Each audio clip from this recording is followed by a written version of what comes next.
All right, February 29th is NHL trade deadline day, and we could talk about what the Canucks may or may not do, but let's go back into history and talk about our favorite Canucks-related trade deadline day deals. And for me, I moved here in 95. My first season watching the Canucks was 95-96, which was not exactly a memorable season.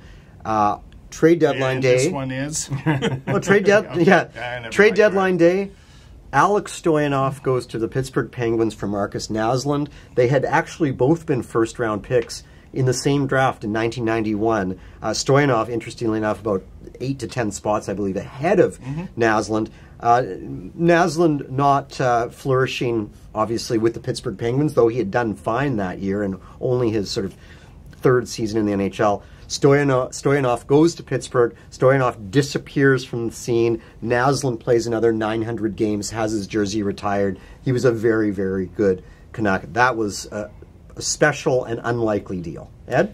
Well, yeah, I love this topic because it is so rich, and I actually, in our never-ending quest to provide top-notch videos, I actually did a little research on this, and like I said, there's so many fabulous deadline deals that Canucks have made in their history, like sending Keith Carney for the second-round pick that could have been Milan Lucic, for example. But the one I love comes in 1994 because they basically traded air for Jeff Brown, Nathan Lafayette, Brett Hedican, and a draft pick that turns out to be Dave Scatchard. Now, here's the backstory.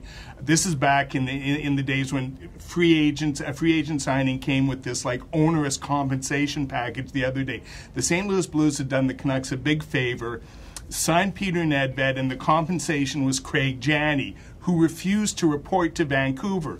So the Canucks have this philosophical idea of what Craig Janney might be, and that's what they flipped for Jeff Brown and the other players I mentioned. Jeff Brown is probably the reason why they make the Stanley Cup Finals that year and go to Game 7. He gives them a power play, he gives them a threat on the back end. They get a valuable depth player in Lafayette. They get a guy in Brett Hedican who actually should have been a 10, 12-year Canuck, and they gave up to him too early. And Dave Scatchard was a very valuable player for the organization. Long-winded answer, I know, but there were so many layers to it, I just thought it was fabulous. All right, Paul? Well, that would have been my pick, and frankly, it still is.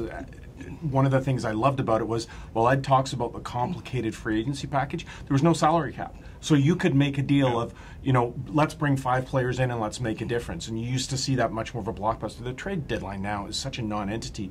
I would highlight for another one, though, was the deadline day deals that bought Lapierre and Higgins here.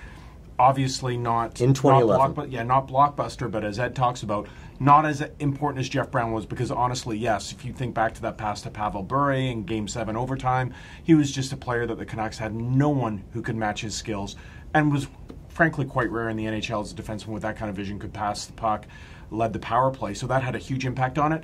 Not as stark, but Higgins and Lapierre, the way that team played, added that grit, that commitment that really put the team over the top, getting to the Stanley Cup. It's a shame they couldn't finish it off, but you remember Lapierre had the winning goal in a 1-0 win at home. That could have been, you know, honestly, I thought that was one of Mike Gillis's finest moments as a GM, and that's what the deadline is about: is finding those complementary pieces at a cheap price that can just augment your third, give you a little depth, give you a little grit, add a little character for a playoff run.